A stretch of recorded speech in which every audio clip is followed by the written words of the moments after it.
The classical rondo has a refrain that returns that we call the rondo theme, or maybe the principal theme. And between those returns of the rondo theme, we have digressions that are called episodes. So you can see in these various diagrams, we have a bun, then lettuce, then a bun, then a hamburger, then bun, then tomato, then a bun. The bun keeps coming back. That's like the rondo theme. Also here, A, B, A, C, A.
Ein Mädchen oder Weiben wünscht Papageno sich.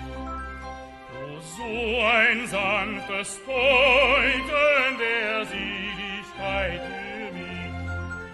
Der Seligkeit für mich. Der Seligkeit für mich.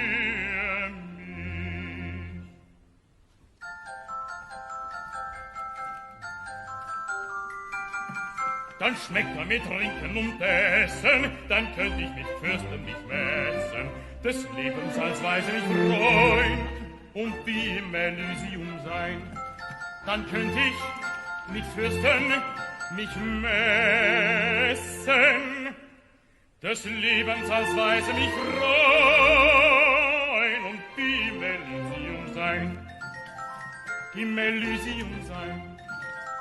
Im Elysium sein.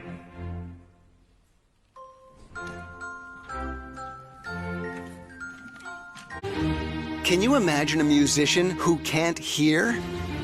Well, that's exactly what happened to one of the greatest composers in history, Ludwig van Beethoven. He was born in 1770 in the city of Bonn, Germany.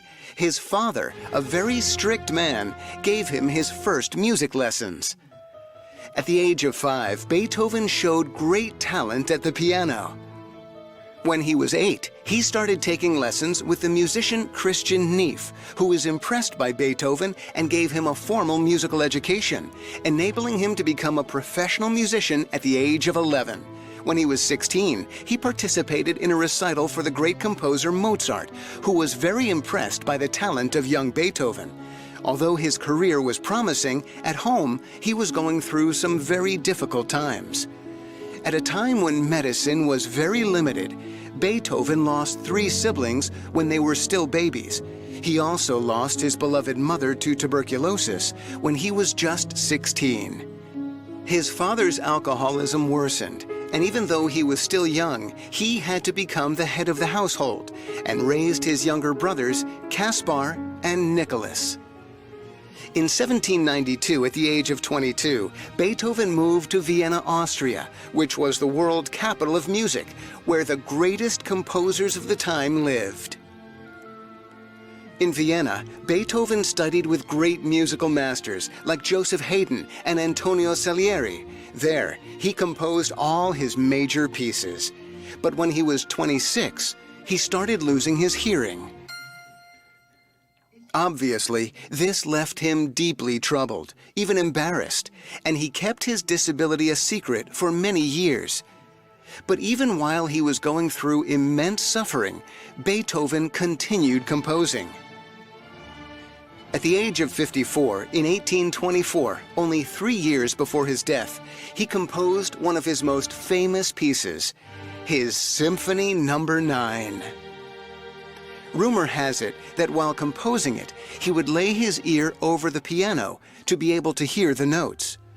And while his deafness might have prevented him from hearing his own music, driven by his love for his art and commitment to his talent, Beethoven has given the world compositions that will forever touch the hearts of all mankind.